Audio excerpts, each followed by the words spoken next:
নমস্কার, সবাইকে বঙ্গের ছেলে সাদর আমন্ত্রণ। আজ আমি বেলে মাছের ঝাল রান্না করেছি। এই মাছের ঝাল গরম ভাতে কিন্তু খেতে খুবই ভালো লাগে। এখন আমি দেখাবো আপনাদের কিভাবে আমি এই মাছের ঝালটা রান্না করলাম। প্রথমে দেখুন, বাজার থেকে আনা 4টে ছোট সাইজের বেলে মাছ। ওরা কেটেই দিয়েছে এবং আমি ছোট বলে গোটা রেখেছি মাছগুলো। বাজার থেকে আনার পরে খুব ভালো করে ধুয়ে নিয়েছি। এবার পরিমাণ মতো লবণ আর হলুদ এই মাছের মধ্যে ভালো করে মাখিয়ে দেব।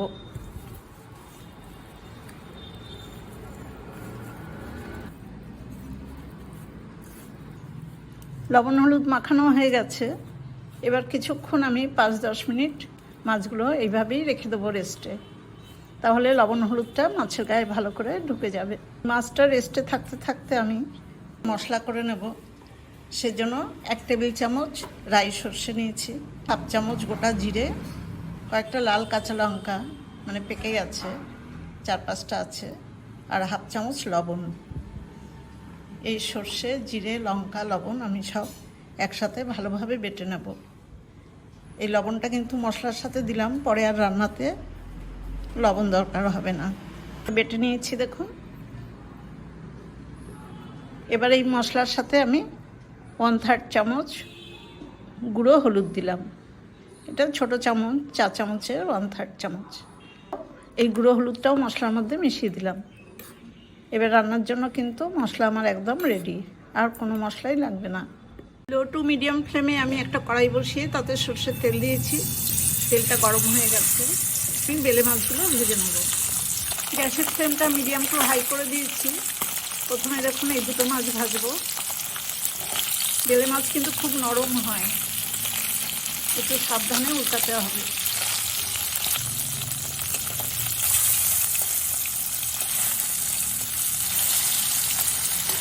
মাছের একটা দিক হয়ে গেছে, আমি উল্টে দিলাম। মাছ দুটো দেখুন খুব ভালো করে ভেজে নিলাম। এই মাছ দুটো আমি এখন তুলে নেব। বাকি মাছ দুটো একইভাবে ভেজে নেব। কটা মাছই ভাজা হয়ে গেছে। মাছ ভাজা তুলে নেওয়ার পর কড়াইতে আমি আরও 1 চামচ সর্ষের তেল দিয়ে দিয়েছি। এবার দেখুন একদম 1/4 চামচ মতো গোটা জিরে ফোড়নে দিলাম। জিরেটা ভাজা হয়ে গেছে। এবার রেডি করে রাখা আমার মশলাগুলো সব দিয়ে দিলাম।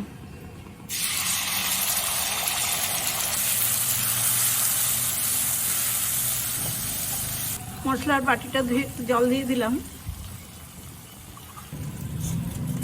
এবার মিডিয়াম ফ্লেমে আমি মশলাটা খুব ভালো করে ভেজে নেব।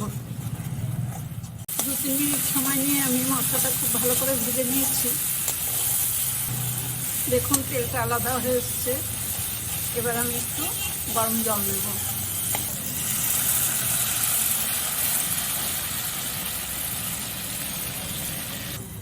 পরিমাণ মতো জল দিলাম। খুব পাতলা ঝোল হবে না। এটা যেহেতু সর্ষে বাটা দিয়ে বেলে মাছের ঝাল রান্না করছি, সেজন্য ঝোলটা একটু কমই থাকবে। লো টু মিডিয়াম আছে, গ্রেভিটা ফুটছে। এবার আমি ভেজে রাখা বেলে মাছগুলো দিয়ে দেবো।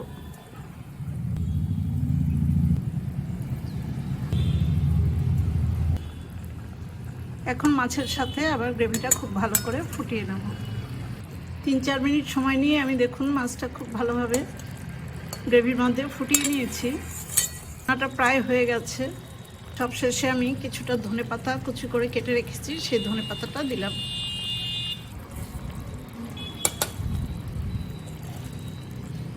ধনেপাতা দেওয়ার পরে আর বেশি দরকার নেই রান্না করার। এখন আমি গ্যাসের ফ্লেমটা অফ করে দিয়ে এই বেলে মাছের ঝাল গরম গরম একটা প্লেটে সার্ভ করে দেবো। বেলে মাছের ঝাল আমি একটা প্লেটে সার্ভ করে দিয়েছি। গরম ভাতে এই রান্নাটা একবার খেয়ে দেখুন, অসাধারণ লাগে। আমার এই রান্নার রেসিপিটা দেখে আপনাদের যদি ভালো লাগে তাহলে আমার ছোট্ট চ্যানেলটা লাইক, শেয়ার, কমেন্ট এবং সাবস্ক্রাইব করবার জন্য অনুরোধ রইল। আজ এই পর্যন্তই।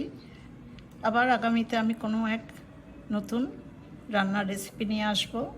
আপনারা সবাই ভালো থাকবেন, সুস্থ থাকবেন। ধন্যবাদ।